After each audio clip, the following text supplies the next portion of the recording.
Selamat sore, sahabat Fatmana. Selamat sore, Bapak, Ibu, dan teman-teman sekalian. Rahayu mudah-mudahan semua dalam keadaan sehat walafiat. Terima kasih sudah meluangkan waktunya sore ini untuk hadir di acara Fatmana. Mudah-mudahan Bapak, Ibu, dan teman-teman semua mendapatkan pencerahan baru pada hari ini. Saya Eka dan partner saya Putri Timur mengucapkan selamat bergabung di rangkaian webinar kami dengan topik ego. Kali ini kita akan membahas ego dari sudut pandang lain, yaitu dari sudut pandang tasawuf. Sebelum kita memulai acara, mari kita bersama-sama menyanyikan lagu Indonesia Raya terlebih dahulu dengan mic tetap tutup dan sikap duduk sempurna. Silahkan Mbak Dini.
Terima kasih Bapak Ibu sekalian dan teman-teman. Saya melihat ada beberapa teman-teman yang baru muncul namanya di Fatmana. Terima kasih bagi teman-teman yang baru bergabung di Fatmana pada sore hari ini. Setelah Pak Hans 2 minggu yang lalu mengenalkan kita dengan manuver ego dari sudut psikologi, dan kami dari internal terapis Fatmana telah mengajak teman-teman lebih mengenal tentang sisi suram diri kita masing-masing dari sudut astropsikologi. Kali ini Bapak Muhammad Bakir akan membahas ego dari sudut pandang tasawuf dan beberapa sudut pandang lainnya. Sabtu depan tanggal 4 Juni kami akan membahas topik tentang menyehatkan ego yang akan diawali dengan pemaparan teori oleh Pak Hans, diikuti dengan pengenalan tentang berdamai dengan sisi suram diri, atau mungkin sebagian teman-teman di sini mengenalnya dengan shadow work, tanggal 11 Juni, dan tanggal 18 Juni ada kajian spiritual yang akan dibawakan oleh Bapak Wayan Mustika. Acara hari ini dimulai dengan paparan materi oleh Pak Bakir, dan di akhir sesi nanti akan ada sesi tanya jawab. Mohon teman-teman nanti bisa menuliskan pertanyaannya di chat atau bisa menekan tombol raise hand di dalam sesi tanya jawab. Pemaparan materi kurang lebih sekitar 1 jam.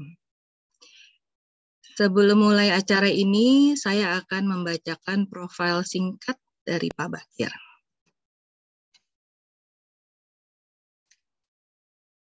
Sebentar ya.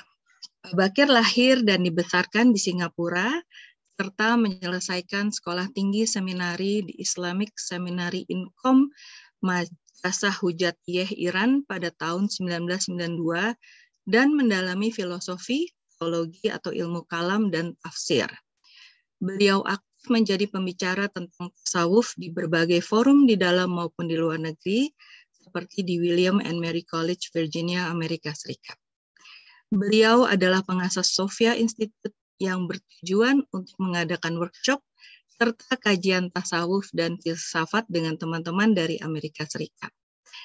Saat ini Pak Bakir adalah salah satu pembicara di Yayasan Wakaf Para Madinah. Tanpa berpanjang lebar, waktu saya persilahkan Pak Bakir untuk langsung memaparkan materinya. Silahkan Pak Bakir. Terima kasih. Bismillahirrahmanirrahim. Alhamdulillah Rabbil Alamin. Allahumma salli ala Muhammad wa ali Muhammad. Rabbi syrah li sadri wa yassir li amri wahlul 'uqdatam min lisani yafqahu qawli. Salam sejahtera kepada semua yang hadir di acara Padmana ini. Kalau tadi Mbak Eka udah bacain profil saya mau bilang profil itu udah outdated gitu kan. Kalau dia nggak outdated pasti nggak benar. Itu profilan aja tuh. Mungkin teman-teman sudah di 2 sesi yang lalu kan kita adakan 2 tentang detachment dengan mengenal diri dan sebagainya. Ini kayaknya lanjutan, seperti sebuah lanjutan dari pembahasan sebelumnya. Jadi saya akan usahakan kita bicara tentang ego di sini, tapi pertama ketika kita mau bicarakan ego, waktu saya mau nulis makalah ini, saya jadi rasa minder mau nulis tentang ego. Karena saya sadar ternyata yang tulis tentang ego juga ego. Jadi the ego is talking about the ego, and then kalian semua juga ego-ego yang banyak sedang mendengarkan tentang ego. So we are all in a big room of egos gitu kan. Kita dalam kamar besar ego saya berbicara, ego kalian mendengar, semua bicara tentang ego. Kemudian ego itu jadi objek diskusi dan kita jadikan dia kambing hitam. Oh jelek banget si ego itu, gitu. Tapi kita terlupakan akhirnya ego kita yang sebenarnya yang hidup yang real di sini jadi Jadi terselamatkan dari dikambing hitamkan gitu kan. Jadi ego itu aman itu kan. Pasal yang dikritik semua itu ego yang ada yang sedang kita bicarakan. Jadi ingat ya, waktu itu saya bilang di awal makalah saya terasa kayak contradicting gitu. It's like contradiction itu ketika kita bicara tentang ego sedangkan yang berbicara tentang ego adalah ego itu sendiri gitu kan, in that sense. Jadi itu yang pertama. Jadi do not forget that gitu kan, that we are, kalau di sini kita bicara tentang ego pasti ada pertanyaan yang itu nanti saya bahaskan di akhir bagian pembicaraan saya. Pertanyaannya adalah kenapa kita perlu bahas tentang ego? Kenapa kita harus kenal ego? What's the point of knowing the ego gitu kan? Itu juga satu pertanyaan yang kita harus renungkan. Why do I need to know the ego gitu? Ego, what should I do gitu? Harus ngapain gitu? What next gitu kan? Itu yang harus kita renungkan kan? Tapi saya baca sedikit dari apa yang saya tuliskan aja di sini. So itu tentang pertama dilema saya bicara tentang ego, because I know that yang bicara tentang ego adalah ego itu sendiri. Now kemudian kalau kita lihat the ego is a very popular subject among psychologists atau di dalam ilmu psikologi, pasti the ego menjadi satu subjek yang yang very popular, yang dibahaskan dalam psikologi, berbagai macam definisi tentang tentang ego. Mungkin sebelumnya sudah ada pembahasan ego tentang secara dalam sudut pandang psikologi. Kita akan bahas tentang ego dari sudut pandang psikologi, ya. Walaupun kalau saya bilang psikologi, I mean modern psychology. Maksudku modern psychology yang mereduksikan jiwa kita, mereduksikan jiwa kita hanya pada pikiran saja. So it's about what is the mind and the cognitive activities of the mind, and then bagaimana aktivitas pikiran bisa mempengaruhi perilaku supaya perilaku itu bisa beradaptasi. Di ruang sekitar dia tidak bisa beradaptasi, berarti dia tidak normal, berarti butuh pada terapi dan sebagainya. Itu kan basic. Saya nggak tahu, saya sotoy aja tentang psikologi gitu kan. Psychology seperti itu, dan ada berbagai macam sudut pandang dan pendekatan dalam modern psychology yang misalnya yang very popular itu kan yang dari psychoanalysisnya Sigmund Freud dan sebagainya, and then disusuli dengan Carl Jung atau analytical psychology, dan punya pandangan luar biasa tentang ego itu sendiri. Itu pembahasan modern psychology. Tapi sekarang kita masuk ke wilayah lain. Yang wilayah ini atau pendekatan ini adalah pendekatan tradisional. Kalau saya sebut kata tradisional berarti pendekatan dari sudut pandang prinsip-prinsip metafisikal yang dituangkan dalam framework agama. Jadi terkesan kayak agama lagi berbicara tentang ego, tapi sebenarnya berbasis kepada prinsip-prinsip metafisis yang kita temukan di dalam keberadaan atau realitas itu sendiri. Nah, jadi bisa aja misalnya kita the Buddhist perspective of the ego gitu kan. Kalau kita lihat perspektif Buddhisme tentang ego itu suatu hal yang menarik ketika padahal Buddha mengajar kita tentang anatta. There is no self. Kan Buddha bilang there is no self. Kalau no self, jadi gimana kita bicara tentang ego if there is no self, gitu kan? And then bagaimana Buddhist psychology gitu bicara tentang something that is yang dianggap sebagai no self, sebagai tidak ada gitu. Dan ternyata sebagian menjelaskan bagus ini bahwa dalam Buddhism ketika Buddha jelaskan anatta itu no self, maksudnya bukan there is no self, there is no, tidak ada self yang diabsolutkan gitu. Bahwa there is the relative self itu. The problem is when you absolutize the self. Kalau kita mengabsolutkan, when we objectify the self, we individualize the self, kita absolutize the self, itu yang jadi masalah. So Buddha bilang there is no such thing itu. There is no self dalam arti itu. Bukan tidak ada jiwa, tidak ada ego dan sebagainya, tapi to anggap dia absolute itu yang bermasalah. Yes? So dalam Buddhism ada ada pendekatan yang khas, dalam Hindu juga pasti kan ketika Hindu bicara tentang jiwa, and then jivan mukta, dan bagaimana jiwa mukti, bagaimana jiwa itu bisa terbebaskan. Pasti Hindu has a very elaborate explanation kan. Hindu pasti punya penjelasan yang sangat luas tentang tentang ego atas nama jiwa, dan bagaimana jiwa ini bisa moksha sehingga dia menjadi jivan mukta dan sebagainya. Itu dalam Itu dalam Hindu. Dan of course ketika kita masuk dalam tradisi Semitik dari Judaism,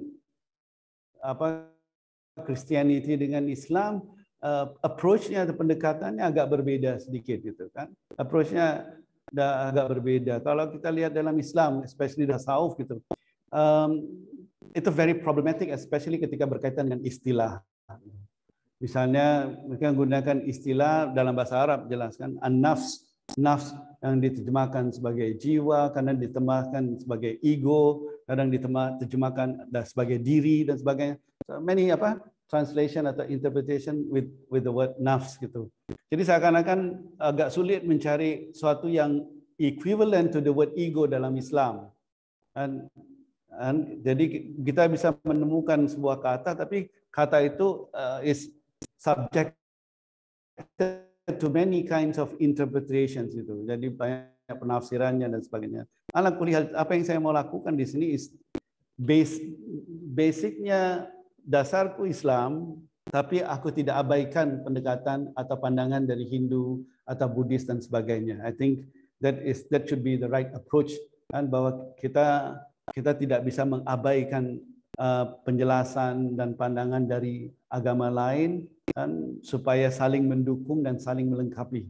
Dan kalau aku rasakan kalau kita mau bicara tentang ego dalam Islam aja, kadang kita butuh pada ilustrasi dan penjelasan dari tradisi selainnya. Maka itu kita akan lihat di sini kadang ada penjelasan dari Hindunya atau Buddhisnya, walaupun basic saya Islam seperti itu kan. Now apalagi dalam Hindu kalau kita lihat Advaita Vedanta itu kan, yang almost Advaita Vedanta kan ketika non dualis itu kan menolak adanya anything other than Atma atau Brahma gitu. Yang lain sudah ada. Nah, kalau yang lain sudah tidak ada, gimana kita bicara tentang jiwa atau ego dan sebagainya. So this becomes something yang yang kita pikirkan. So what is the ego actually kan? Ego itu apa sebenarnya gitu? Apakah memang ada ego atau sama sekali tidak ada the ego gitu kan? Nah, apalagi kalau dalam tasawuf yang metafisika tasawuf yang berbasis kepada wahdatul wujud, the oneness of being, yang lain kan tidak ada. Yang ada hanya sang ada, itu aja. Yang lain semua tidak ada. Yang ada hanya sang ada. Jadi ego di mana? Bukan hanya ego, alam juga nggak ada, everything else nggak ada. Yang ada hanya hanya Tuhan saja gitu. So beda dengan Advaita Vedanta. Kalau Advaita Vedanta approach-nya the oneness of consciousness. Dan dalam Advaita Vedanta yang ada kesadaran tunggal. Kalau dalam tasawuf yang ada keberadaan tunggal gitu. Tapi di ujungnya kesadaran ini adalah keberadaan, tidak ada bedanya. Seperti dalam Hindu ketika menyatakan Satchit Ananda, bahwa keberadaan adalah kesadaran dan juga kebahagiaan gitu. Ala kulli hal.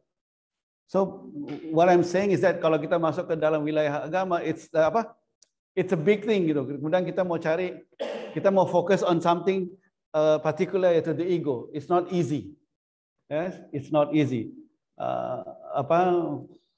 People may say many things about the ego. Orang awam kalau dengar kata ego aja langsung dikaitkan dengan sikap egotistical gitu kan, atau sikap egois kan gitu. Misalnya kayak, dan selalu konotasinya negatif. Kalau ego itu something wrong gitu kan. Kalau ego itu something wrong. Justru kalau dalam Sigmund Freud kan ada dia bagikan pada the super ego, the ego and the id gitu kan. Seperti itu, justru id itu yang agak negatif, super ego yang counter the id gitu kan. And then ego has to make the choices gitu. Yes. Ego kita yang we are conscious about the ego. Yes, the ego is our consciousness gitu. Kemudian super id is the subconscious atau the unconscious gitu. And then the id itu yang pre-conscious dan sebagainya. Jadi bayangkan id itu seperti setan yang ada sebelah kiri kita kan.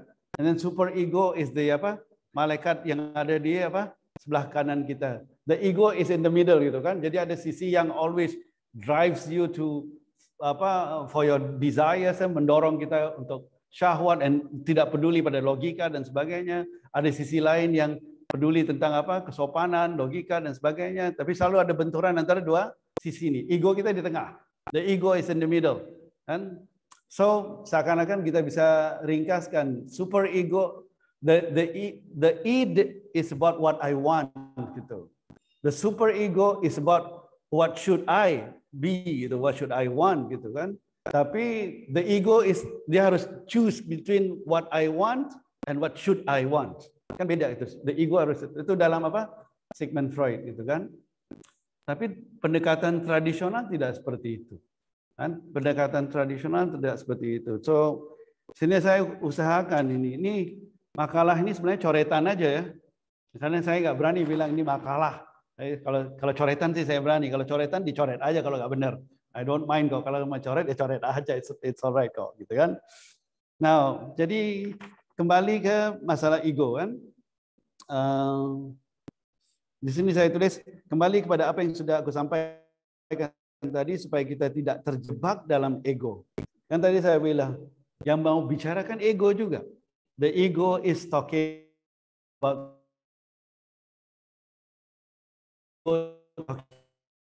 bagaimana supaya kita tidak terjebak dalam ruang ego ini, ruang yang full of egos ini.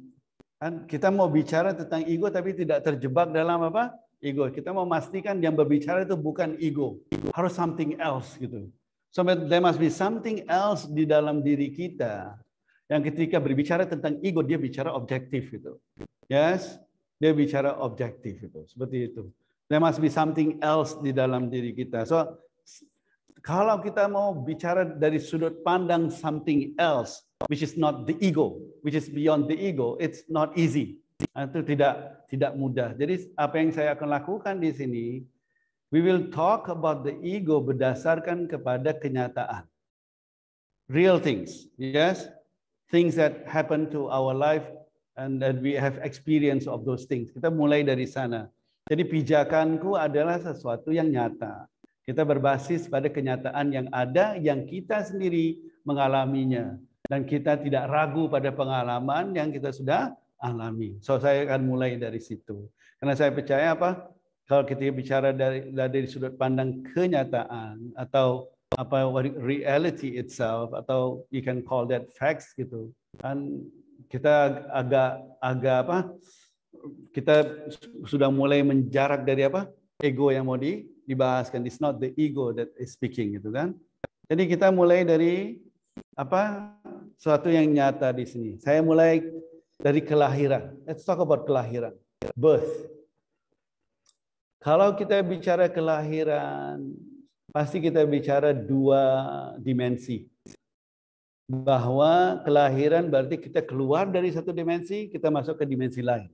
So, ketika kita keluar dari dimensi A misalnya, dan kita masuk ke dimensi B, kita bilang, this person has been born into this world. Gitu kan, dia masuk ke dimensi B. Kita nggak mungkin lahir without two dimensions. Nggak mungkin. Ketika kita lahir, pasti we came from another dimension and we come into this present dimension. Itu kelahiran. Yes? So, kalau dalam hal kita kan, maksudnya kita berada di dalam dimensi rahim ibu, for example. And then we come out from there, kita masuk ke dalam apa? Dan kita masuk ke dalam this dimension that we call the world. That we call the world. Yes? Nanti kita akan bahaskan yang sebut ini sebagai dunia itu apa? The one that identify this space atau environment as the world itu apanya kita, gitu kan? Yes, itu tentang birth, Dan kita lihat juga di dalam agama kan pasti bicara banyak tentang reborn, rebirth dan sebagainya. The second birth, Jesus bicara tentang the second birth, gitu kan? Atau Buddhism dan sebagainya bicara tentang rebirth, gitu.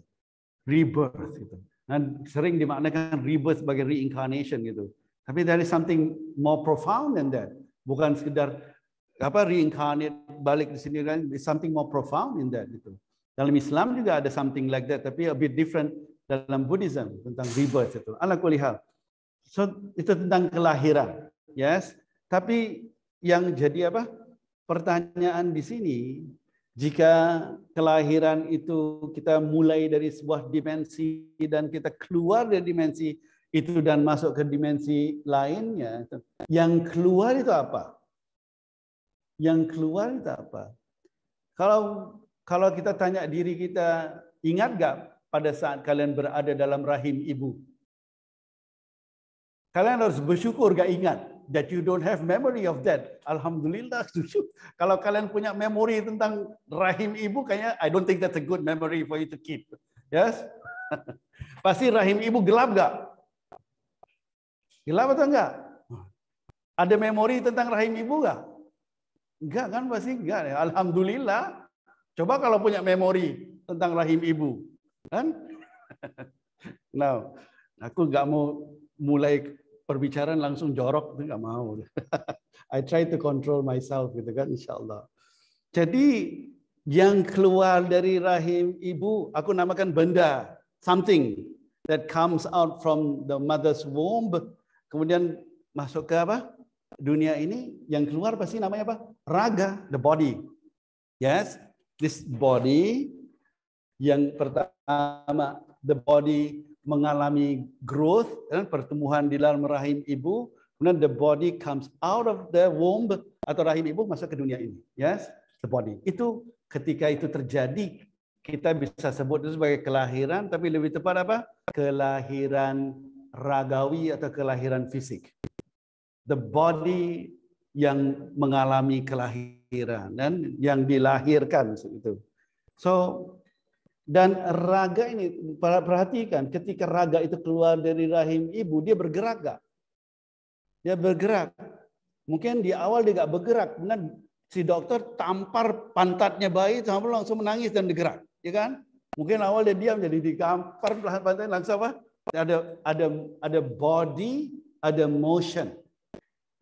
Ada body, ada motion. Nah, pertanyaanku adalah, yang sumber gerak ini apa?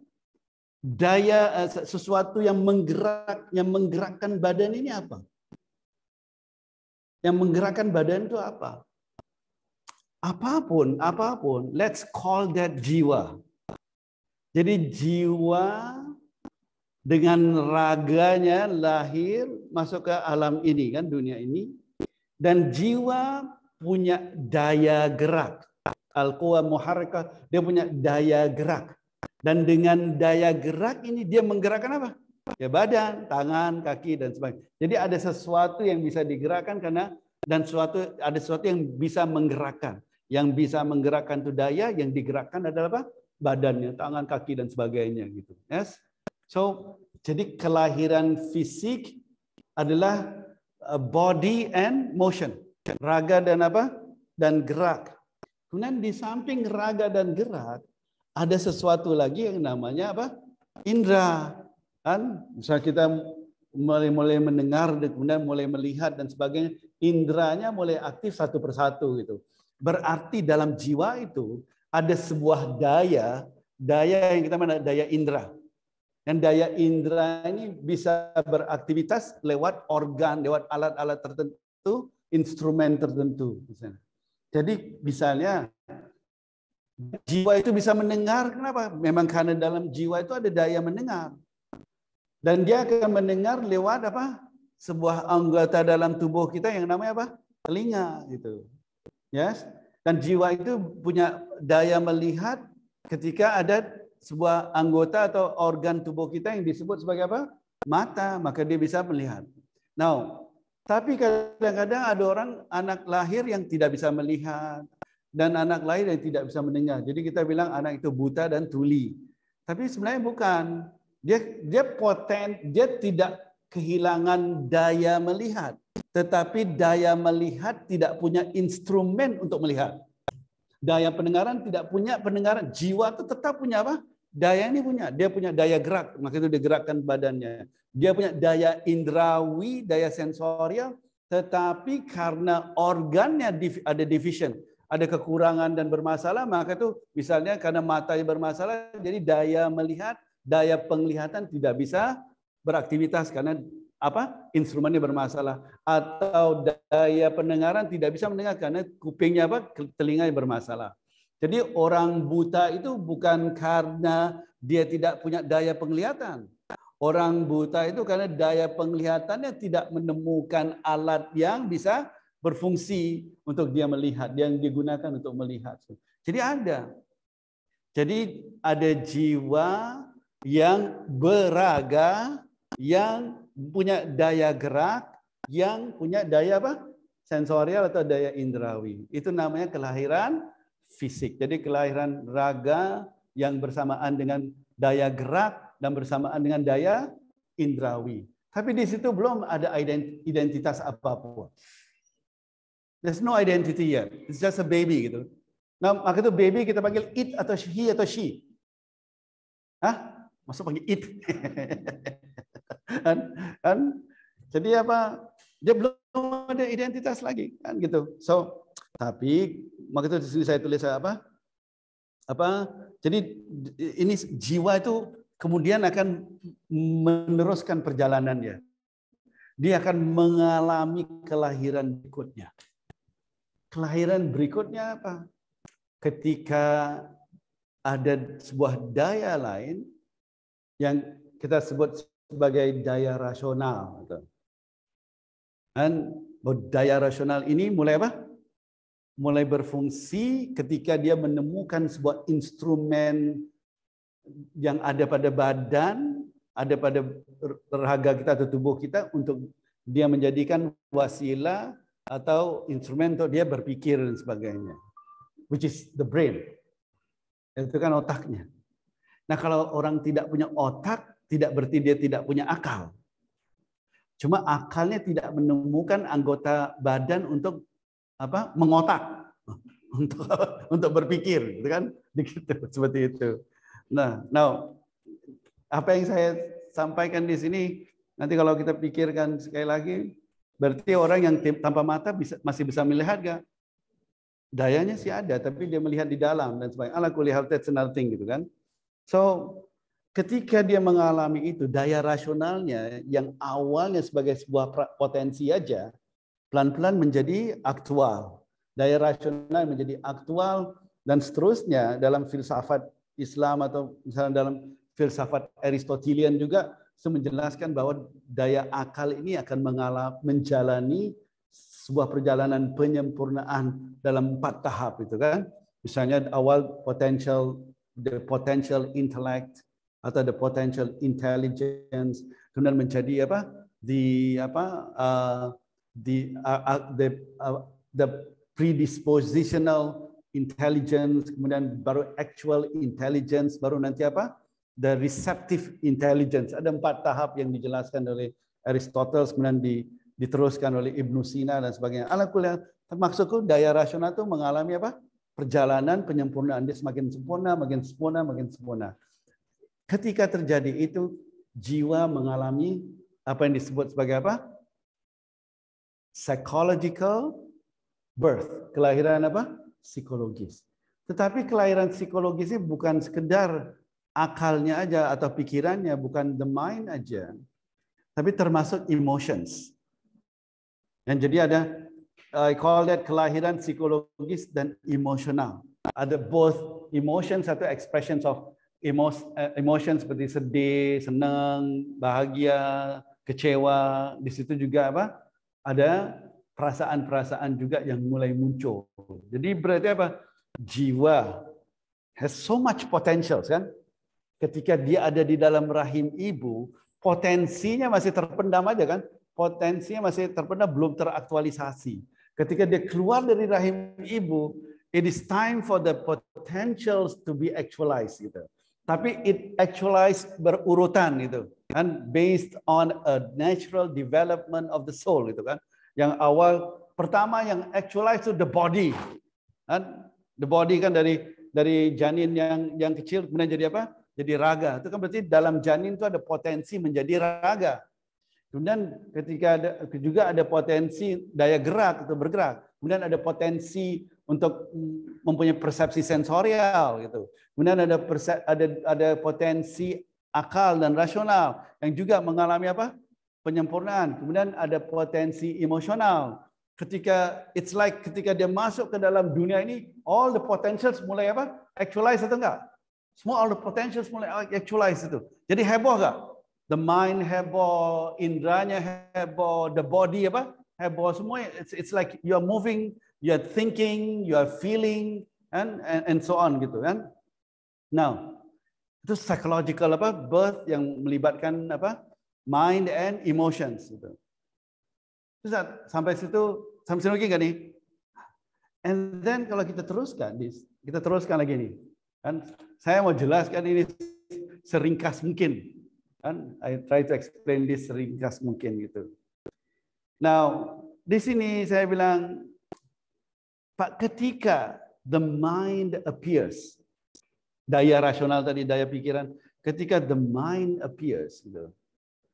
The appearance of the mind is not without an object of thought.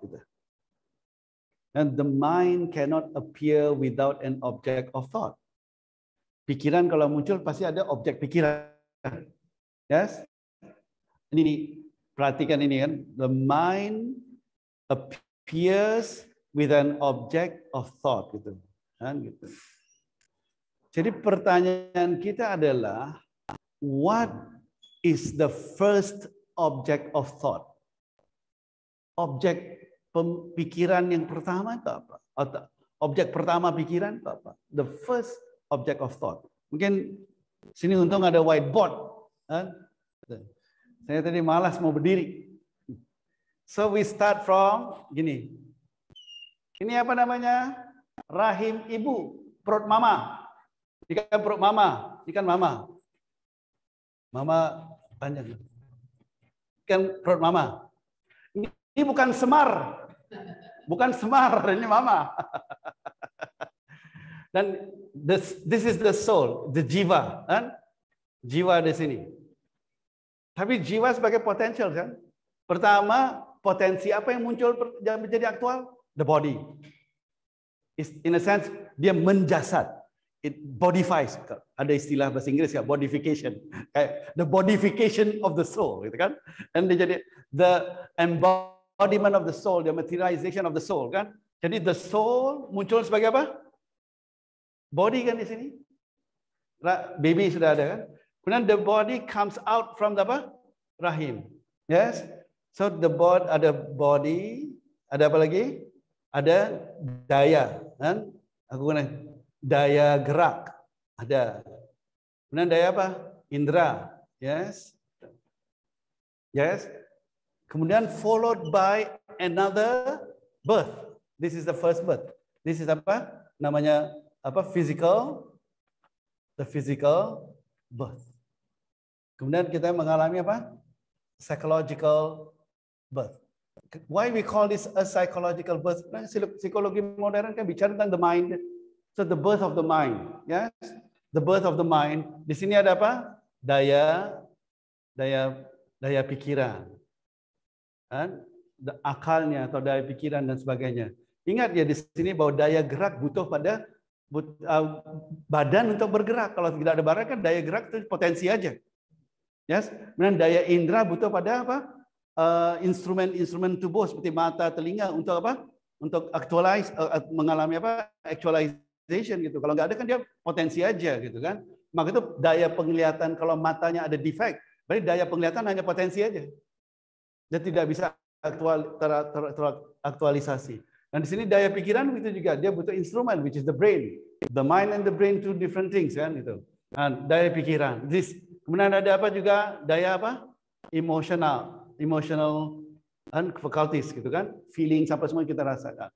Nah, di sini di daya pikiran ini, the mind appears with the object of thought.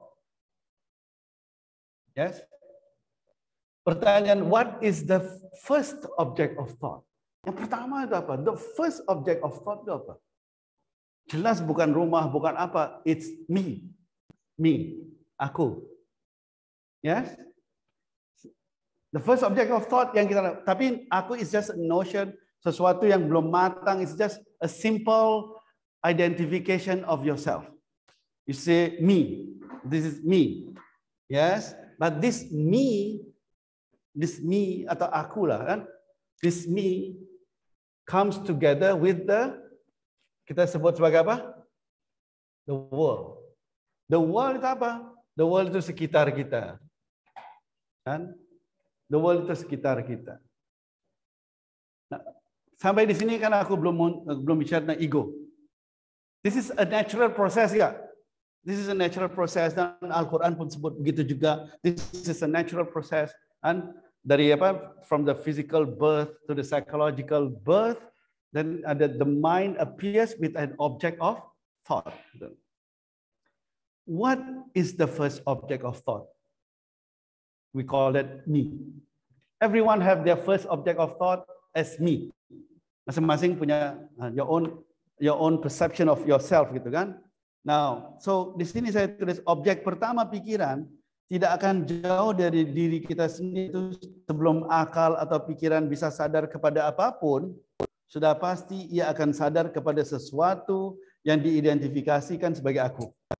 You identify that as yourself gitu.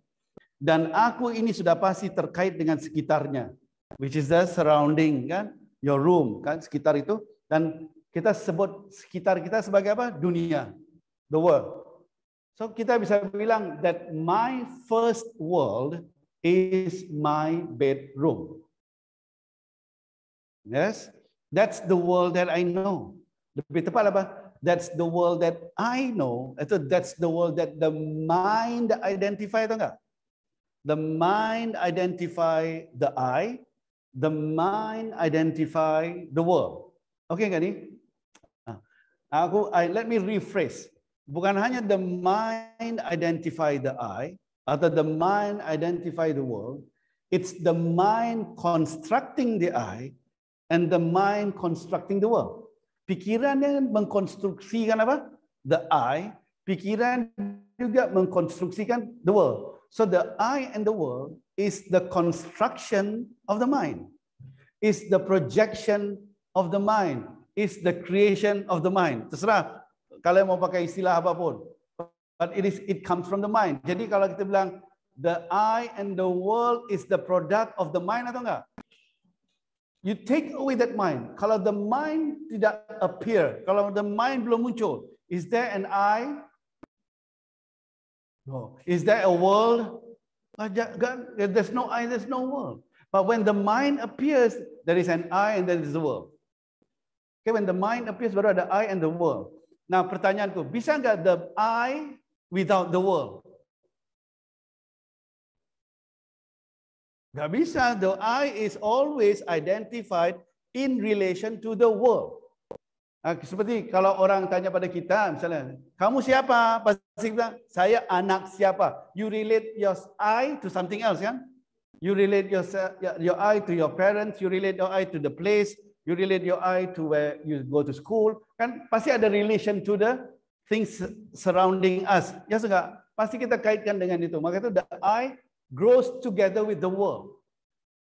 Nanti di sini kita akan lihat kenapa dalam Islam sebut cinta dunia itu bermasalah. Cinta dunia means the I and the world. Because semakin kita terus menjalani kehidupan, dunia kita semakin luas nggak? Dari kamar menjadi sekolah sampai ke mall sampai ke. Jadi ketika dunia ini meluas, aku juga meluas nggak? Your identification juga apa? Meluas, expands and expand. So the I expand with the expansion of the world. Because the I is attached to the world. This I is attached to the world. Remember ya, the I is the construction of the mind. The I and the world is the product of the mind. Simpan itu dulu, yes. Now, sekarang ini kalau kita dah ngerti itu aku seperti itu, aku belum bicara ego ya. Nah. Jadi aku tulis di sini, jika kita perhatikan dengan teliti, kita akan menemukan aku sebagai sesuatu yang merangkum. Jadi aku ini sebenarnya merangkum apa? Bayangan mental, ideas, and apa? Emotions kan? This I is made up of ideas, mental images, and apa? Emotions. That's the I. Yes. Now, aku inilah. Now, this aku yang kita kenal sebagai ego. This aku yang disebut sebagai apa? Ego. So the ego is the creation atau the projection of that mind. The ego is the projection of the mind. Simpan ya. Jiwa, the soul is not the ego. The soul through the mind construct an ego. Yes. Dari sini, dari rahim ibu, kan jiwa, ini kan kita ada same apa? Jiwa kan? Di sini kan jiwa terus sampai ke sini, kemudian jiwa melalui daya pikiran mengkonstruksi ciptakan sebuah apa? I and apa? And the world. So, jiwa bukan apa? The ego. Bahkan jiwa, ego adalah produknya apa? Pikiran. Dan pikiran berasal dari apa? Jiwa. Is one of salah satu dayanya jiwa. Oke kan nih? Perhatikan dulu ya. Nah, gitu. Nanti magicnya datang later. Nanti I become Harry Potter, tapi magicnya tiba-tiba gitu kan? Nanti kalian orgasme intelektual dan spiritual. Gitu. Ternyata gitu kan? Gitu. Dan lihat di sini. So aku inilah yang kita kenalkan sebagai apa? Ego. Yes? Jiwa bukan ego. Clear kan? The soul is not the ego.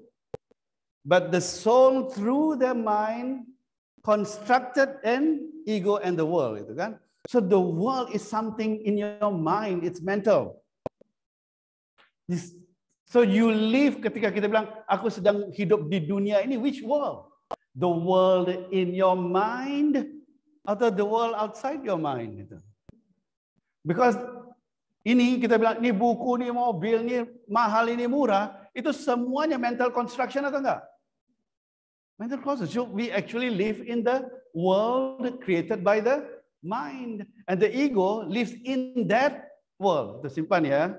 Now, tetapi jiwa melalui daya pikiran telah menciptakan sebuah identitas yang disebut sebagai ego, dan pikiran telah mengkonstruksikan ego ini di dalam mana? Ruang mental, kan dalam ruang mental. Bahwa ego dan dunia ini semuanya ada di mana? Di semuanya. This mental structure, kan? Dia ada dalam mental structure kok.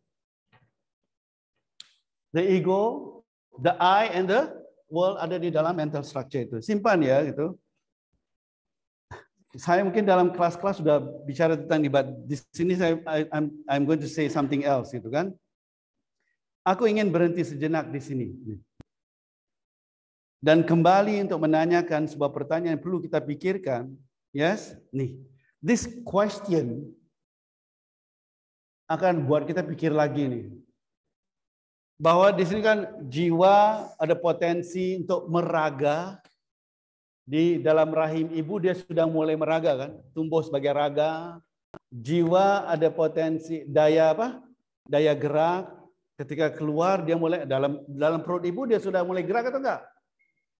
Dalam perut ibu udah jadi soccer player, udah jadi pemain bola atau pemain silat gitu kan, gitu udah tenang-tenang perut ibunya kan, gitu. Kenapa sih anak-anak kalau mau bilang kehadirannya pakai tenang-tenang segala? Atau dia pengen keluar gitu kan, dia sempit di dalam atau apa? So daya gerak kan sudah ada, sudah teraktualisasi di dalam apa? Rahim ibu. Ketika keluar daya geraknya lebih apa? Lebih ekspresif, lebih luas lagi. Daya sensorialnya mulai teraktualisasi. Dan daya akalnya dan daya emosionalnya semua apa? Teraktualisasikan di situ. Semua nih, itu semuanya jiwa atau ego? Itu semuanya jiwa atau ego? Jiwa, ekspresi jiwa. Termasuk akal tadi kan pikiran adalah dari jiwa. Itu semuanya natural eksistensial, yes? The soul is a natural existence, something that exists gitu, seperti itu. And then in the soul there is the mind gitu kan. The mind yang mulai constructing all these things.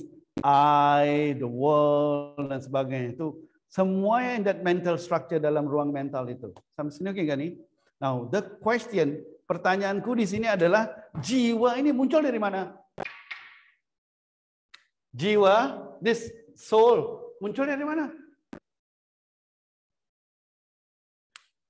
Tiba-tiba jiwa itu masuk ke dalam rahim ibu. Misalnya jiwa itu di langit, itu ada rahim tuh, ayo masuk, sudah masuk ke dalam rahim ibu. Dia langsung dive into the womb itu kan. Jiwa muncul dari mana? Atau itu magic jiwa tiba-tiba apa? Muncul dari rahim ibu dari gimana? Kalau kita bilang itu kelahiran adalah sebuah proses biologis, jiwa comes from where kan? Apakah proses biologi itu termasuk jiwa? Atau kalau kita bilang proses biologis kan yang bicara apa? Badannya kan, how the body grow gitu kan? The soul comes from where? Jiwa itu datang dari mana? Berarti jiwa manifested atau enggak? From something, from somewhere. Maksudnya from something or from somewhere kan? Kan gitu. Now that's the question gitu. Kita jarang tanya tentang where this soul comes from. Kayak Plato apa semua sibuk dengan pertanyaan seperti ini kan. This, where does this soul comes from? And is this soul immortal? Dia immortal atau mortal atau dan sebagainya kan itu pembahasan yang dari Plato dan sebelumnya dari dulu sudah bahas kan. Sampai ke filsafat Islam dan tasawuf bicara tentang where does this soul come from? Misalnya kalau kita lihat dalam Al-Quran, wa nafakhtu fihi min ruhi, aku hembuskan dalam dirinya ruh aku. Tuhan nggak bilang tentang the soul, he talks about the spirit. Dalam Al-Quran Allah bicara tentang the spirit. Aku hembuskan my spirit. Allah nggak bilang kan, aku hembuskan your soul. Tapi aku hembuskan my spirit. Ruhi dalam bahasa Arab artinya apa? My spirit, ruhnya aku. Dalam Al-Quran juga ruhnya Tuhan itu siapa? Ruhullah kan? Ruhullah itu siapa? Yesus. Jadi aku hembuskan Yesus dalam diri kalian. Maaf ya tuh. Nanti aku keluar nanti. Ternyata we are all Christians by birth. Kita semua Christians by birth because we cannot be Muslim by birth. Karena the symbol of Islam adalah bulan sabit dan bintang. But the symbol of Christianity is the cross, kan? The crucifix, which is our natural form. Jadi we are all born as Christians, atau enggak? You cannot be born as a Muslim gitu, bulan sabit dengan bintang. Maaf ya kalau aku agak-agak Kristen gitu kan. So we are all born as apa? As the cross gitu kan. Ala kuliah. Balik ke cerita ini. Balik. So where does the soul comes from? Jiwa itu muncul dari mana? Yes. Sini lihat aku tulis. Jadi aku ingin berhenti sejenak di sini dan kembali untuk menanyakan sebuah pertanyaan perlu kita pikirkan, yaitu jiwa itu datang dari mana? Dalam tradisi Buddhisme dan Hinduisme, jiwa ini dikatakan telah menginkarnasi dalam raga. It incarnated in the body. Incarnation itu apa? Masuk ke dalam apa? Tubuh. Maka itu reincarnation, masuk lagi dan keluar masuk. Death keluar, kemudian intermediate, dan waiting level stage, kemudian balik lagi to another body dan sebagainya, kan itu nama incarnation, reincarnation, incarnation. The idea of incarnation dalam Hinduism dan apa? Buddhism, even in Christianity. Yes. Dalam Islam gimana? Is it an incarnation gitu? Is it that the soul comes into a body seperti kita masuk dalam kostum astronot? Itu incarnation gitu kan? Nah, kalau dalam Hinduism dan Buddhism seperti itu, dan istilah jiwa dalam Sanskerta mempunyai banyak makna sesuai dengan konteksnya. Jiwa has so many meanings. Apapun di sini, aku nggak mau masuk ya, giving you the idea atau the concept in Hinduism dan Buddhism. Itu kan it's about the incarnation of the soul in the body gitu kan. But yet where does this soul comes from? Yes, masih belum apa? Masih belum terjawab pertanyaan ini, yes. Apapun jiwa yang sebelumnya unmanifest sekarang sudah menjadi manifested, dan dalam tradisi Advaita Vedanta jiwa ini berasal dari Atma. It comes from apa? Atma. So kalau ditanyakan where does this jiwa, kalau Sanskertanya gini ya, jiwa comes from apa? Atma. Dia berasal dari Atma. Yes. Buat sementara ini jangan pikir Islam is so similar to this kan. Tapi kalau kita lihat dalam perspektif tasawuf, so similar to this kan. Itu cuma bahasa aja berbeda gitu. So dalam Advaita Vedanta kan jiwa ini berasal dari Atma. Atma itu apa? Sebagai pusat kesadaran, the subject kan. Ini berarti bahwa jiwa ini telah bertolak dari Atma kan? Berarti jiwa in a sense menjauh dari apa? Atma. It comes out and goes away from the Atma. Dia menjarak. Ya enggak? Berarti jiwa sebenarnya terpendam dalam Atma atau enggak?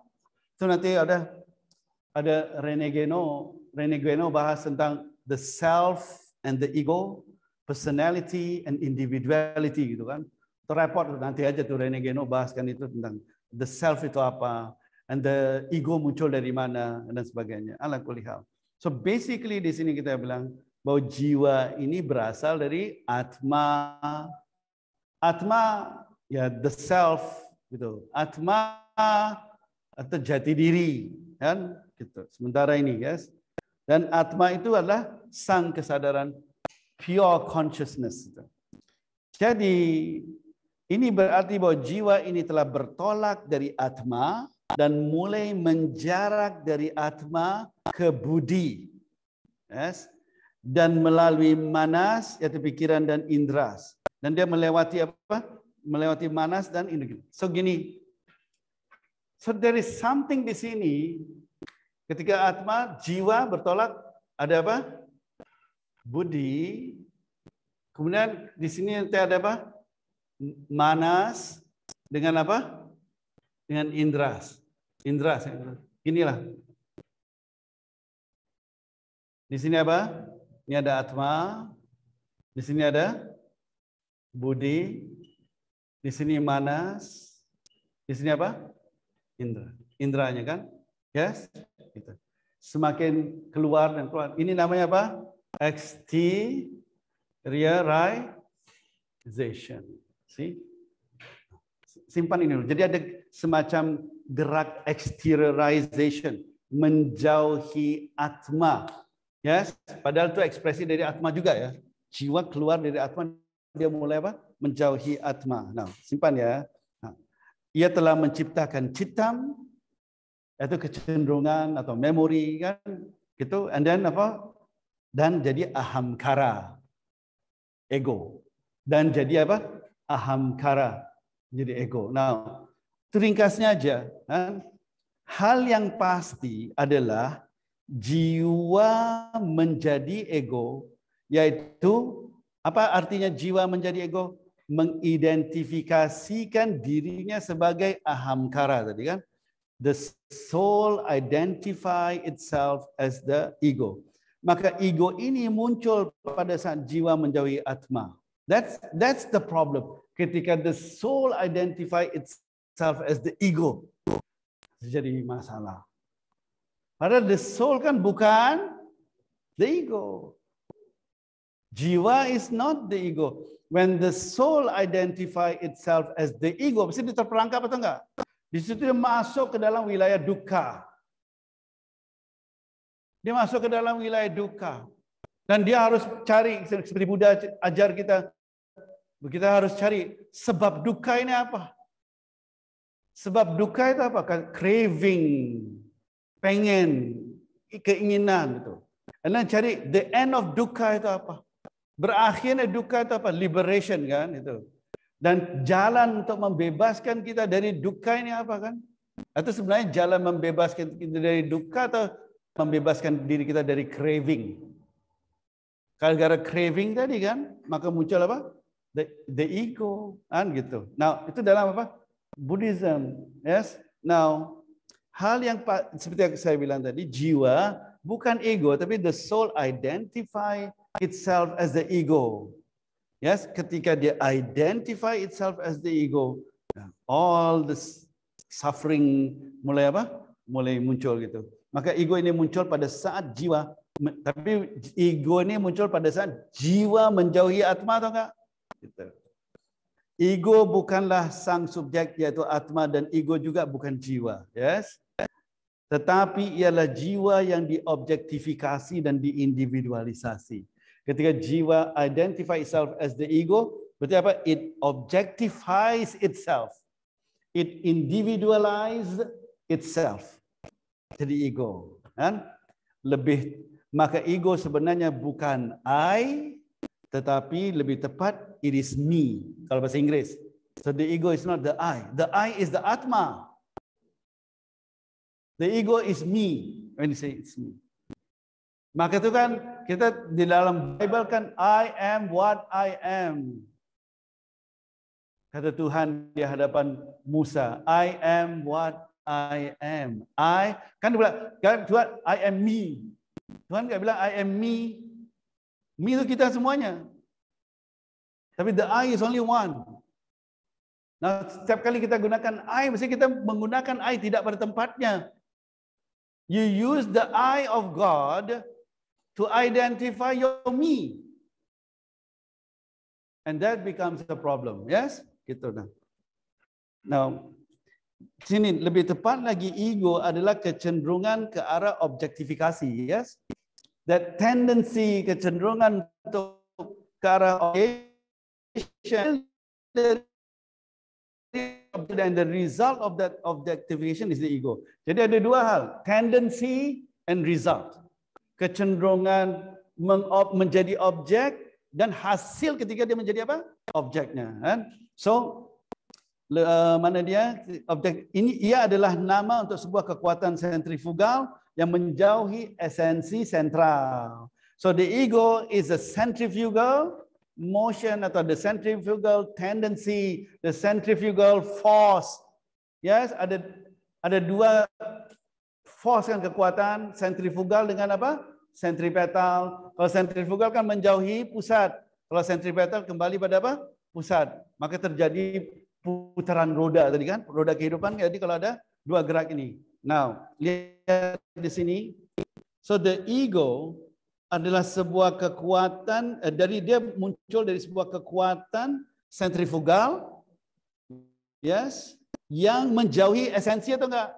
Yang menjauhi atma, dan hasil dari gerak menjauhi pusat adalah lingkaran-lingkaran yang banyak. This is another symbol di sini. So bayangkan this is atma. Ada gerak sentrifugal. Gini kan? Yang menjauhi apa? Menjauhi atma kan? Apa yang terjadi di sini? Gerak sentrifugal ini menciptakan concentric circles kan? Lingkaran dan lingkaran dan lingkaran dan lingkaran. So di sini ada dua, ada apa? The tendency to go away from apa? From the atma kan? And then the result of this tendency kan? The result apa? Concentric circles, lingkaran-lingkaran yang banyak ini. Yes? Simpan this symbol kan? Aku mau jelaskan this symbol itu apa. So this movement atau motion, this centrifugal motion away from atma, itu namanya the ego as such. Ego itu sendiri. Tetapi hasil dari geraknya menjauhi atma ini atau lingkaran-lingkaran namanya empirical ego. Jadi ada ego and the empirical ego. The empirical ego itu kadang disebut sebagai particular ego. Jadi ada empirical ego, ada particular apa? Which is the particular ego, concentric circle. So apa? Itu my thoughts, my hartaku, pikiranku, kemauanku, itu semua namanya apa? Particular ego atau empirical ego. Dan empirical ego semua muncul dari apa? Gerak tadi kan? Kalau tidak ada gerak sentrifugal, ada empirical ego nggak? Nggak ada gitu kan. Jadi ada ego as such dengan such and ego, a particular ego. And so di sini ada apa? Sementara lingkaran atau circumference adalah such and ego, atau ia juga dikenal sebagai the particular ego. Ego partikular ini adalah pemikiran aku, harta aku, kemauan aku dan sebagainya. Dan seringkali ego partikular ini juga disebut sebagai empirical ego. Tetapi jangan keliru dengan istilah empirical. Kalau empirical kalau orang pikir empiris dan fisik. Enggak. Karena ia bisa membuat kita menyimpulkan bahwa ego empiris ini adalah sesuatu yang bersifat fisik sehingga tidak kita menyamakannya dengan outer ego. Enggak. It is not physical. It is apa? Both the physical and the mental and the emotions begitu. Tetapi ego empiris sebenarnya merefer juga kepada inner ego, yaitu keseluruhan kualitas psikis dan isi kesadaran yang membentuk karakter manusia individual. Bakatku, temperamenku, kemauanku, memoriku, semua apa? Empirical ego. Gara-gara apa bisa muncul empirical ego? The centrifugal motion away from the center. Ya, sehingga bayangkan kalian umurnya kalian yang 50-an itu. Kalian umurnya 55, 56, yang aku umurnya baru 45. Kan? Bayangkan so many years, this empirical ego sudah besar gak? Hah? Kayaknya whiteboard ini gak cukup mau bikin empirical ego kalian tuh kan? Sehingga saking dia besar dan lingkarannya banyak, kita tidak bisa melihat the center anymore. We lose the center. We lose the center. Maka itu guruku tulis buku namanya To Have a Center. You need to find your center. Yes, gitu. Now, so itu tentang apa? So di sini kita paham ada ego and the empirical ego. But the ego muncul dari the mind. And the mind comes from the soul, and the soul comes from the soul object comes from separation, distance from the atma. Oke enggak? So the soul itu di antara ego sama atma atau enggak? Gitu.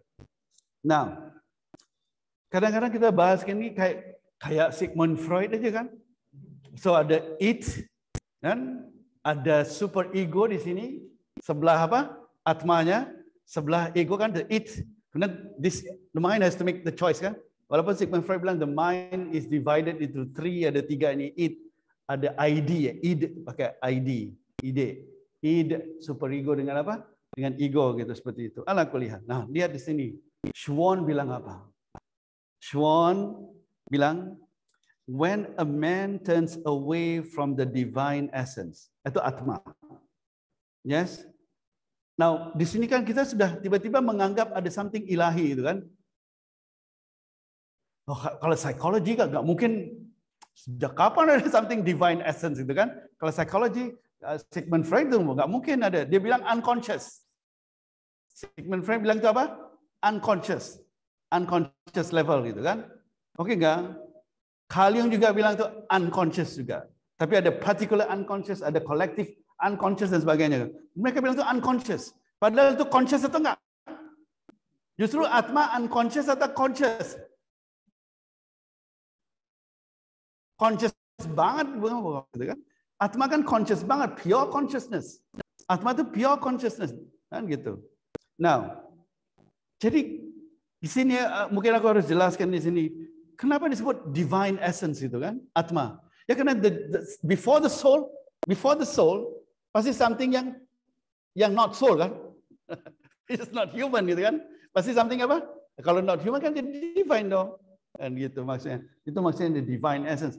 And let's not talk about God ya. Aku tidak bicara tentang konsep Tuhan. Aku bicara tentang realitas. Aku bicara tentang atma. Aku bicara tentang Brahma, bukan Ishvara, bukan dalam arti God the Creator, enggak. Ketiga, kalau kita gunakan kata God di sini, God as the real. Yes? Seperti itu. So, when a man turns away from the divine essence, his ego becomes like a stone. Like a stone. Katalah siapa nyanyi itu lagu itu? Siapa itu? Udah lupa ya. Like a stone pulling him downwards and his essence turns away from him. See? Jadi this movement, jadi jiwa kan bergerak jauh dari apa? The divine essence atma. Jadi geraknya bukan gini, geraknya going down. Descension. Berarti apa? Kini kan karena apa gitu? Karena atma adalah apa? Brahma kan? Atma di same time adalah apa? Brahma. Kalau kita bicara atma, there's something inside us. Kalau kita bicara Brahma, something outside. Transcend us. Kan? Kalau kita bicara atma, immanent. Kalau kita bicara Brahma, transcendent. Tapi the same, the immanent is the transcendent. Jadi di sini, kalau kita bicara atma, it's going out. Kalau kita bicara Brahma, it's going down. Going out itu going down ya? Let's get down. And let's get down, let's get down. Dan going out itu kalau kita refer to atma. Going down kalau kita refer to Brahma. So going out is going down because Brahma is atma. Maaf ya, makanya aku udah bilang seharusnya aku bicara tasawuf kan, sama aja. Aku pinjam bahasa Hindunya aja gitu. It make things more easier for me gitu kan. So jadi dia keluar kata Schwann, his ego becomes like a stone. Jadi ketika dia objectifies, dia jadi berat. It becomes solid. Dia mengalami solidification atau materialization. Dia jadi solid dan solid jadi ada weight, jadi berat. Dia seret semua ke bawah dan pulling him downwards. So when a man turns away from the divine essence, his ego becomes like a stone pulling him downwards. What is that man? Dengan bahasa lain ya, when the soul, gitu kan? When the soul turns away from, when the jiwa turns away from, man gitu kan? Man itu bukan, man itu maknanya jiwanya. When the jiwa turns away from the divine essence, his ego, that projection, that mental projection drags him down. You get, dengan kata lain, you get stuck in your mind. You get stuck in the world that your mind created. You get stuck in the ego that your mind created. Yes? You get what I mean, gak? You get stuck in there. Maka itu, in Buddhism, in Hinduism, one of the ways to liberate you is meditation. And meditation is about mental activities itu. How do you meditate so that you do not get stuck in your mind? The purpose of meditation is to stop meditating. If you meditate, that means you are still in your mind. You should be liberated from your mind atau enggak? So, maaf ya, Padmana ada meditation ya, maaf. Balik sini. So like a stone pulling him downwards and his essence turns away from him. Maka atma akan berpaling dari jiwa. Ketika jiwa menjauhi atma berpaling dari jiwa. In other words, atma berpaling dari jiwa atau atma menyembunyi. You cannot see the atma anymore because you are looking at the ego. Because kita terfokus pada ego dan kita tidak melihat apa? Atma lagi, yes, gitu. And then ini very interesting. Ketika jiwa sudah fokus pada ego dan objectifies the ego, yes. Atma kan apa? Berpaling kan? Atma jadi tersembunyi, yes enggak? And then tiba-tiba si ego tanya, the soul from the ego tanya apa? Emang ada atma ya? Emang ada Tuhan ya? It's like, ini kata guruku sih contoh bagus. Ini pohon tumbuh nih, tiba-tiba si ranting yang banyak itu semua diskusi dan berdebat. Emang kita punya akar? Hah, lo tumbuh dari mana? Kita manusia kayak gitu. Ketika manusia bertanya, emang ada Tuhan? Itu kayak si ranting-ranting tanya ada akar atau enggak? Yes. Kemudian dia di sini, what then fills this vacuum? Kalau Schwann jelaskan gini. Ini kan jiwa moves away, the soul moves away from apa? Atma, and then created the ego. The ego pulls him down, ya, pulls the soul down, kan? Semakin ke bawah. Jadi descended, jadi turun, jadi mundur lah, gitu. Dan turun, degraded. Tapi di sini kata Schwann, dari sini ke sini ada vacuum, gitu. Kan dia tarik semua ke sini kan? Ini jadi vacuum. Schwann bilang di sini, what then fills this vacuum in the dark essence is the dark essence. Yang mengisi vacuumnya apa? Dia bilang dark essence. Esensi gelap. Ini udah mulai kayak Harry Potter nih. Ada dark essence gitu. In between Atma and the ego ada dark essence itu. That of formal compression and of the fall. Formal compression apa? Formal solidification. And the images, the emotions, semua apa? Jadi solidified. Yes. And then it falls. Sampai sini lagi nggak nih? Dia jatuh. Kan? Ketika manusia atau jiwa menjauhi esensi, udah. The fall. Sekarang kita bicara the fall. The fall, kita nggak bisa bicara the fall tanpa bicara tentang dunia sekarang. Tadi kan aku bicara ego aja kan. Aku udah kurang lebih udah padatkan banget ya. Nah kita bicara dengan the fall. The fall, kalau kita bilang fall pasti dari atas ke bawah kan? Emang ada orang fall dari bawah ke atas? Kalau orang fall in love, jatuh ke bawah atau atas? Fall in love is falling down atau falling up? When you fall in love, you fall down atau you fall up? You fall in, yes. Masuk ke dalam kan? It's about entering in. Nah, nanti aja. The fall di sini jelas adalah ketika jiwa menjauhi sana Atma. Yes? Seperti tadi bilang, kalau kita lihat jiwa refers to Atma, it's about going out. Kalau jiwa refers to Brahma, it's about going down. Going out is also going down because Brahma adalah apa? Atma, yes, gitu. Now, so dan dari kejatuhan ini, this going away itu namanya fall. Kan jatuh turun ke bawah. So we call it the fall. The Quran calls it the fall. Hubud. The Bible says the fall. Kan diturunkan ke dunia Adam dan Hawa, yes, gitu. Dari sini kalian seharusnya sudah bisa nangkap ya, that the symbol of Adam and Eve itu apa? The feminine, the masculine, the soul ada feminine and masculine kan? Just going away from Atma kok. And where is that Garden of Eden? Garden of Eden itu yang ketika bersama Atma. So we go, this Adam dan Hawa from inside jadi apa? Objectified kan, jadi individualized. You get what I mean nggak? Tuh. Jadi cerita Quran dan Bible seperti itu. So this dark essence, maka dari kejatuhan ini, from this fall, ada dark essence itu.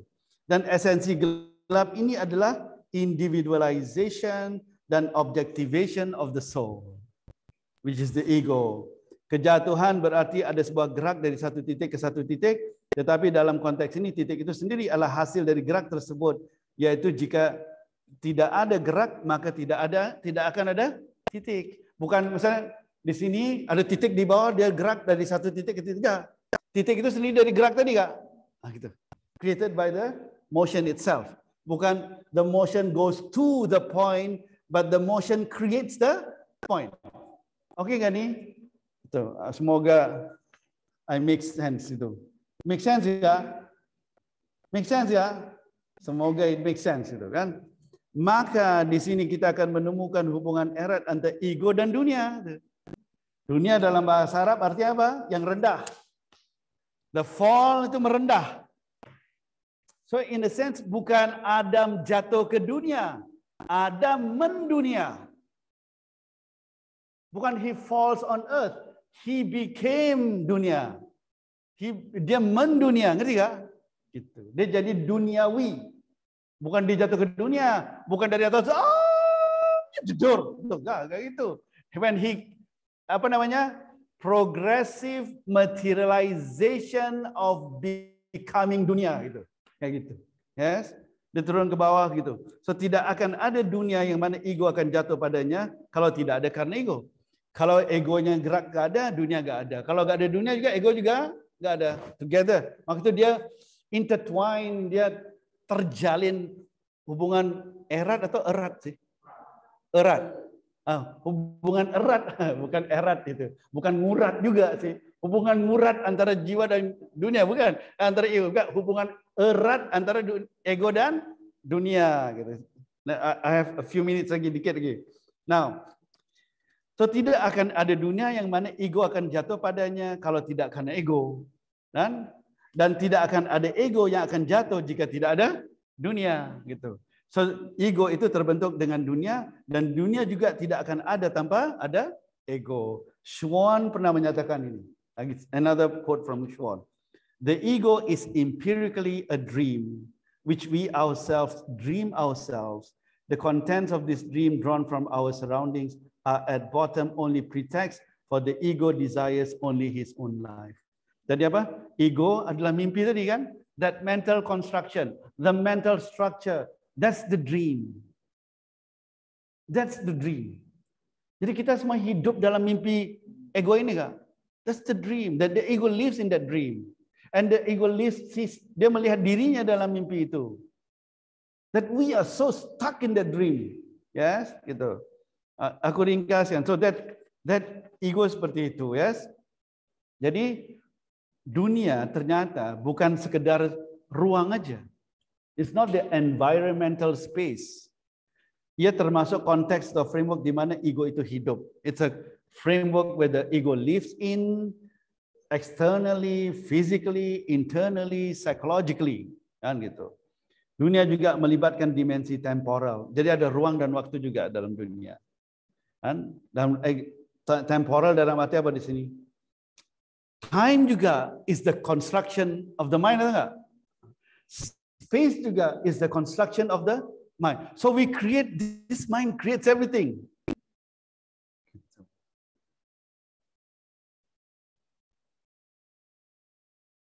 Aku ringkaskan di sini ya. Ini ada kesimpulannya sedikit nih. Sampai di sini kita bisa meringkaskan perbicaraan kita seperti berikut. Ada sang realitas atau atma, oke? Yang mana terpendam di dalamnya jiwa. Ketika jiwa ini menjauhi atma, keluar dari atma. Dia menjauhi atma melalui proses objektifikasi dan akhirnya menjadi apa? Ego. Dan dengan munculnya ego, maka terjadilah ketidaksadaran atau avidya. Kan avidya itu tak sadar pada atma, tak sadar pada realitas itu kan. Opposite-nya vidya atau veda kan gitu. Yes. Dan dari ketidaksadaran ini maka terjadilah kejatuhan. Then you fall. Dan dengan kejatuhan ini maka muncullah dunia. Can you see the dan dari atma, jiwa terpendam, jiwa keluar jadi apa? Objectification. Setelah objectification ada apa? What happens? Ketidaksadaran. Dari ketidaksadaran jadi fall. Dan from the fall jadi apa?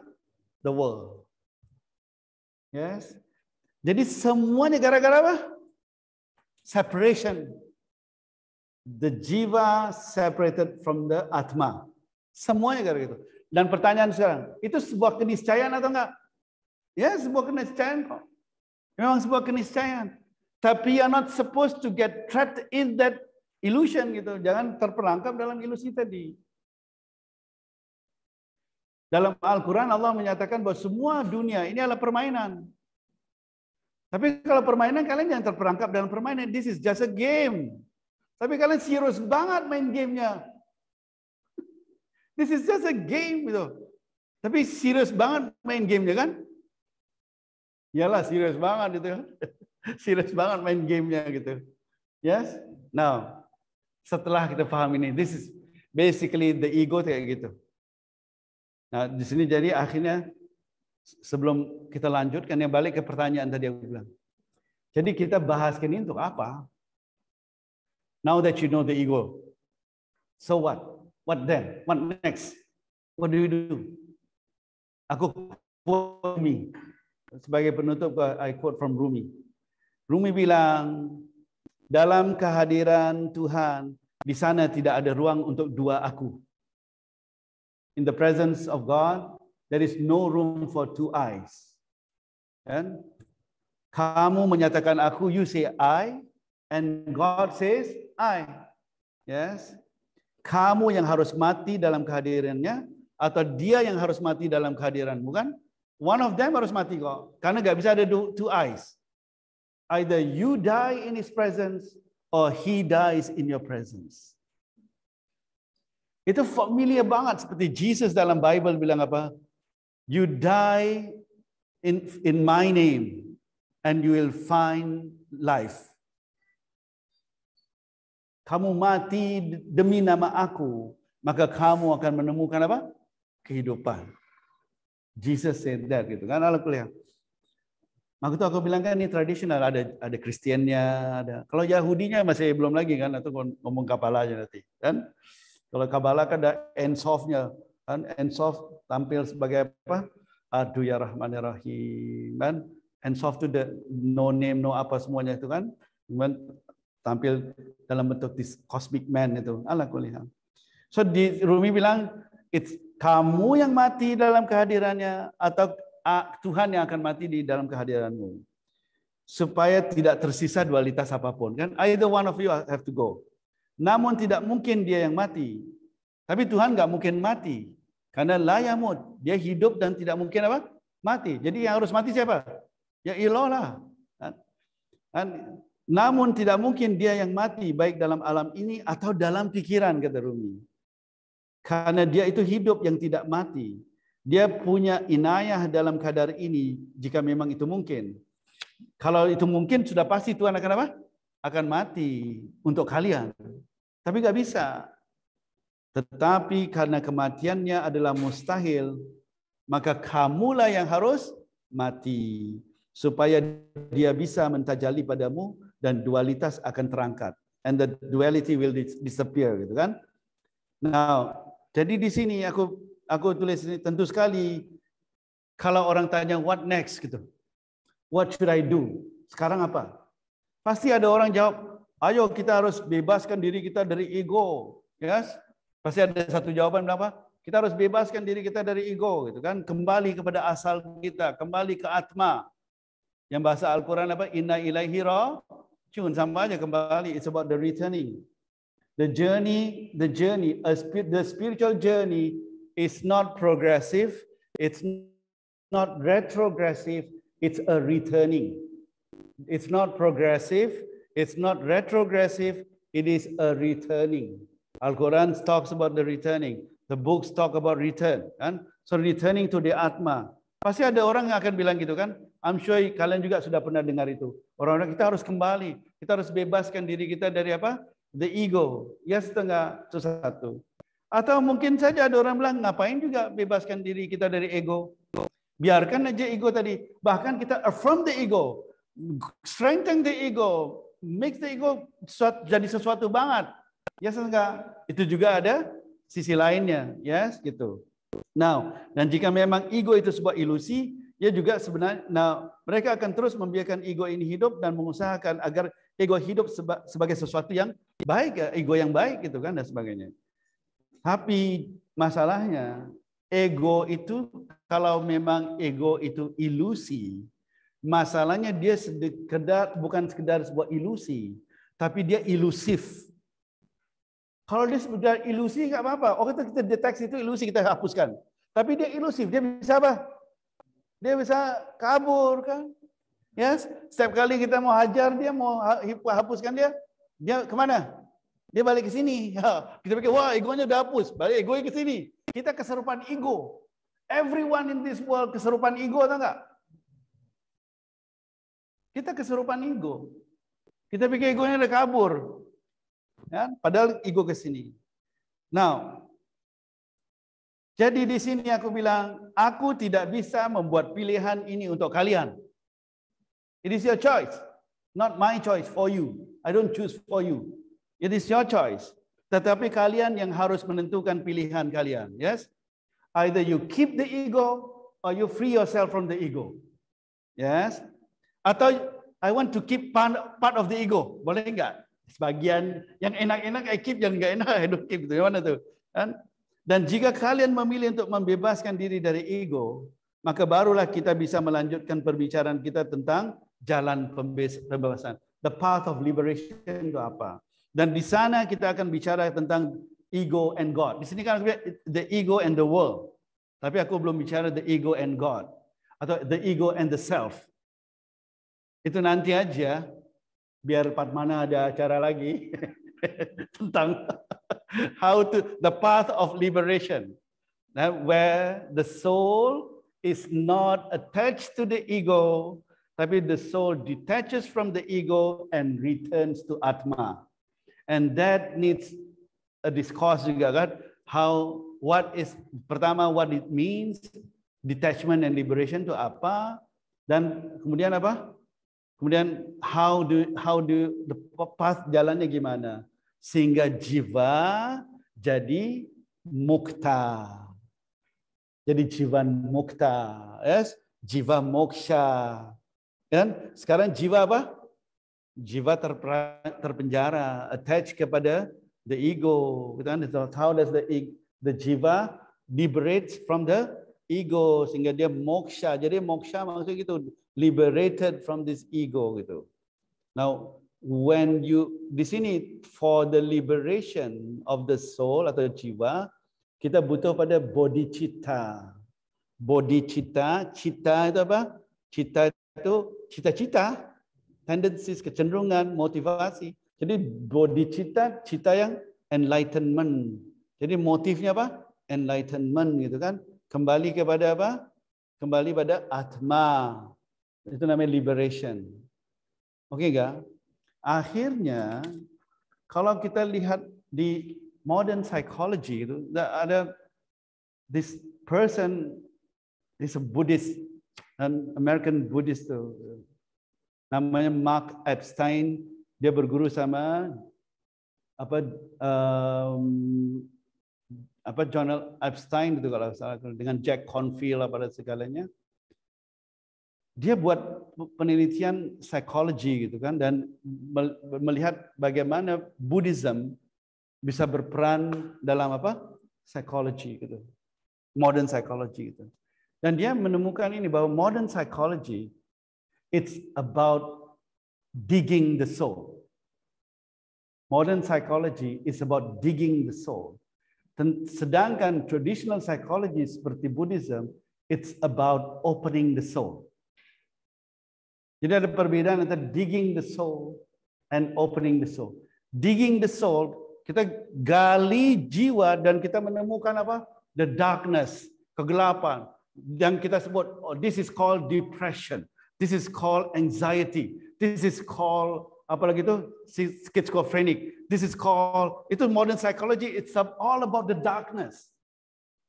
Di psikologi modern cari apa? Sisi kegelapannya semuanya. And then how do we heal this apa? How we therapize this kan? Cari bawa dia ke terapi, kita terapikan apa? All the soul yang ada apa? All these darknesses. Yes, gitu. Sedangkan traditional psychology is about going into the soul and finding the door. Cari pintu, find an opening. It's about finding, bayangin gini, kalau aku berada dalam ruang yang gelap, bayangkan gitu ya. Modern psychology itu sibuk dengan, ini kenapa gelap ya? Kok gelapnya begini, gelapnya begini, itu modern psychology. Tapi traditional psychology cari pintu, buka pintu biar cahaya masuk. Jadi modern psychology sibuk dengan all the darkness gitu kan. No, Freud apa? Freud pun no, psikolog kan dia nggak percaya pada dia lagi, tapi masih pakai aja gitu kan. Kan agak gimana gitu kan dia. Dan kalium itu masih lumayan gitu, tapi di modern psychology kan masuk dalam darkness of the soul, dia dig and dig and dig and dig and dig gitu kan. Instead of looking for the door. Kalau bayangkan our whole life, we spend our whole life looking for the door. Eventually you'll find the door, you open and you let the light in. Kalau cahaya itu masuk, jadi terang nggak semuanya? All your ailments menghilang kok. Jadi agama is very essential in the solution. Essential in the solution kan, bukan sibuk dengan darkness gitu.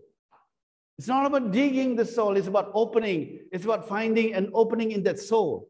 Maka Buddhist meditation, atau the Islamic practices, atau apapun, Christian and all other religions, it's about finding that opening in your dark soul. Not to understand and go deeper into the darkness, but find the opening in your dark soul. And semoga itu penutupku sih gitu.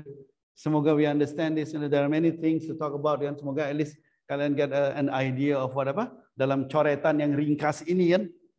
Semoga you get an idea what is the ego. Yes. So kalau sekarang tanya what should you do? Find an opening atau dig in deeper. Find an opening dong. Why do you need to dig deeper gitu kan? Yes, gitu. Alhamdulillah, Rabbil Alamin. Thank you. Makasih semuanya. Makasih Pak. Makasih banyak Pak Bakir. Mind blowing banget nih. Jadi kita mesti cari our door ya. We need to return to find our doors, right? Yeah. So it's returning. Yeah. Oke. Oke, teman-teman sekalian, kalau ada yang mau tanya, boleh raise hand. Langsung bisa. Gak harus tanya juga ya. Kalau nggak mau tanya pun nggak apa-apa. Jangan maksa. Memang nggak mudah tapi mencari the door di dalam diri kita ya Pak Bak. Atau mungkin ada tipsnya barangkali. Oh itu. Nah, that's the wrong thing to say. In the spiritual path there is no tips. Okay. Jalan spiritual nggak ada tips. Jalan spiritual ada pain. The pain in that search. Pain. Nggak ada tips. Sorry, I don't have tips, but I can tell you for sure you will feel pain. So and that through that pain you will be liberated. Okay. So through the pain we will be liberated. liberated. Inshallah, inshallah. I cannot promise you that. Tapi semua it depends gini loh. Ketika orang, when we talk about what to do, gitu, dan selalu kita mengukur sukses kita itu lewat apa? Targetnya kan? Yes, selalu lewat targetnya. If I achieve the target, maksudnya I am successful, gitu kan? Tapi in traditional perspective, it's not about achieving targets. It's how you do it, gitu kan? Bahwa praktis itu harus dimulai atau harus dimulaikan dengan sincerity, dengan ketulusan, dengan purification, pure intention. It's not about what I should get, what I should achieve, but how sincere and purified I am. Gitu. And once you are purified, everything else it will come to place. Gitu. Yes? Kadang orang, how do I do it? Kalau orang tanya, how do I do this? Jawabannya with sincerity. That's the first thing that we forget. Intention. Karena intention gives us orientation. Gives us direction. Intention, misalnya gini, kalau aku ke mall, niatnya cari toilet. Niatku akan mengorientate aku pada toilet atau enggak? Aku cari itu dua orang lelaki dengan perempuan di atas itu kan ada tanda laki dengan perempuan kan. Satu perempuan pakai rok, laki-laki enggak pakai apa-apa. Kan gitu kan. Aku cari toilet kan. Tapi kalau niatku masuk ke mall mau cari kopi, pasti my mind semua cari apa? Kopinya. So, niatmu dalam kehidupan ini tuh apa? Kalau purity atau sincerity nanti will come apa? You'll find it will orientate you towards that apa end gitu kan? Semoga. That's kalau mau tanya itu yang penting sih. It's not how dalam arti how you do it, tapi you do it with sincerity itu lebih tepat. Sincerity and pure intention. That's the most essential thing. Okay, so intention is the most essential because intention also, I mean, energy also follows intention, right, Babak? Then our energy will be focused. How sincere do you use those energies, gitu kan? There are energies kan ada prana dalam badan kita kan ada prana. And then how do we use that prana dengan baik dalam bentuk apa? Kundalini yoganya, how we activate the 7 chakras, kan sampai ke puncak cakranya, kan intention. Yes. Intention, purity.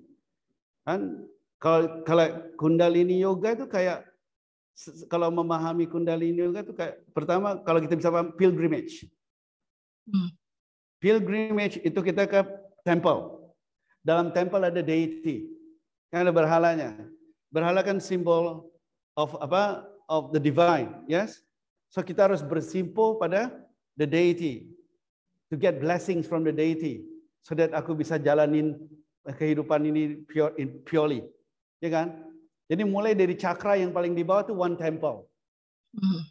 Karena kita sembah dan bersimpuh pada deity yang ada di temple cakra yang paling bawah.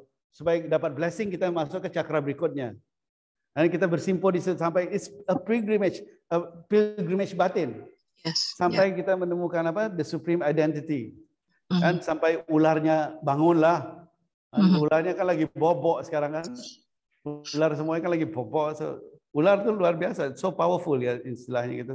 So we can talk about the energies, the prana, and the nadis, and the chakra, apa semuanya.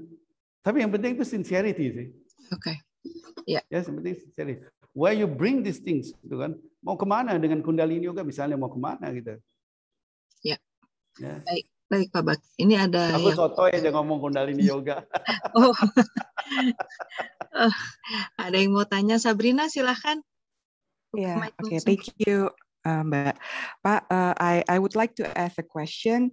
When you're talking about opening the soul, so what does it mean by opening? Find the opening in your dark soul. So you said that find the opening in your dark soul. What do you mean by opening? Thank you. Yes, like guruku kan describe this as the dark essence. That's the dark soul. Yeah? So you need to find the opening as you go in. This opening, the soul, within the soul there is the door. Because we came from Atma. Kan kita bisa berasal dari Atma. Kan dia bilang when the Atma, ketika Atma turns away from you, yes, it means it hides in itself atau it closes the door for you, gitu kan. Then you need to open that back. Well, deep inside us, there is the Atma. Deep inside, we need to find that Atma. And the door has already been closed. There is an opening. The whole universe, the center is man. And the whole of man, the center is his heart. And the heart, inside the heart, there is God, the Atma. Yes? Jadi the man as the window of the universe, atau the door of the universe, and then the heart of man is the door for you to find that apa? Atma. So maksudnya gitu. So you need to find that door. So it's very almost paradoxical ya. Kita juga di sini we are stuck in the darkness, tapi within that darkness there is the door. Within that darkness there is the door. Kalau nggak salah, Saint apa yang tulis apa, the dark side, the dark soul apa gitu kan? I forgot siapa, one of the Christian mystics. I hope I answered the question. Yes, Pak. Thank you. Ya, Pak. Got it. Thank you. Cuma nanti kan pertanyaan kita, how do we find that door? Bahwa the door pasti ada di sana. We'll talk to metaphysics. That we came from the Atma. So we have to prove that. We came from the Atma. And then kalau memang kita came, aku kasih bahasa gini. Kita semuanya dalam Islam, inna ilaihi rajiun. We came from God kan. If you came from God, then there must always be a way back to God. If we all came from God, there must always be a way back to God. Cuma masalahnya kita seperti Hansel and Gretel. Hansel and Gretel tinggalkan rumah, walaupun dia kasih breadcrumbs di situ kan supaya they can find their way back to their house, tetapi kan dimakan apa? Burung apa semuanya. Then they found that house full of apa? Apa itu namanya? Sweets and candies and everything kan. Itu kan that's the world. It is very tempting gitu kan. Padahal di dalamnya ada kan the wicked witch gitu kan, who wants to consume Hansel and Gretel. Jadi kita semuanya kayak Hansel and Gretel, breadcrumbs kita hilang. We need to find back that breadcrumbs. And then that breadcrumbs, since you lost that breadcrumbs, God sent our senior brothers gitu. Itu para nabi.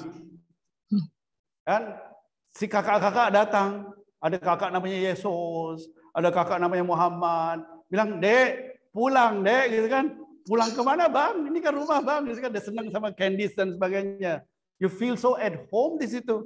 Kita merasakan that candy, the house full of candies and sweets jadi our home. Maka itu dalam Al-Quran disebut, wa man yakhruju min baitihi muhajiran ilallah. Siapapun yang keluar dari rumahnya, the house of the ego, go out muhajiran dalam migrating towards God, migrating back towards apa?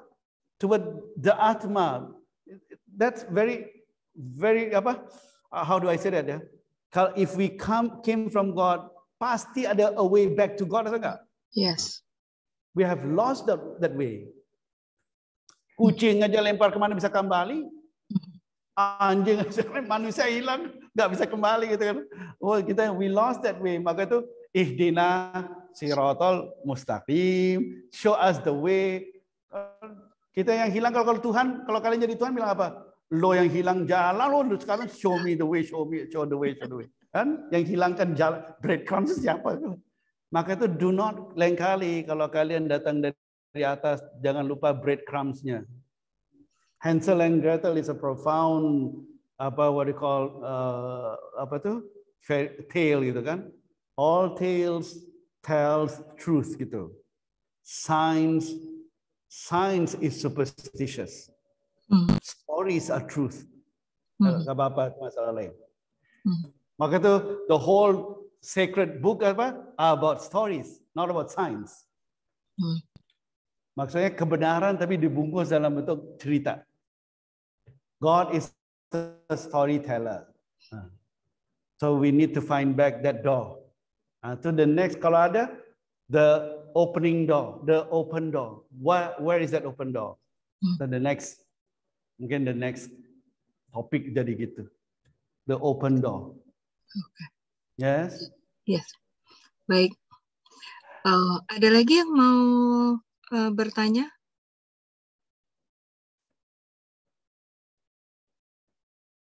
Sepertinya sudah pada tenggelam di dalam mind-nya masing-masing. Mencari that opening door. Don't get stuck in the dark side, the dark room. Ya, baik kalau begitu terima kasih Pak Bakir. Mungkin kita foto bersama dulu, Rin. Oh, foto bersama. Bisa dibuka videonya untuk foto bersama. Nah, baru kelihatan muka-mukanya ini. Yes, Mbak Mirna. Oh, kenapa? Masih sip. Tuti.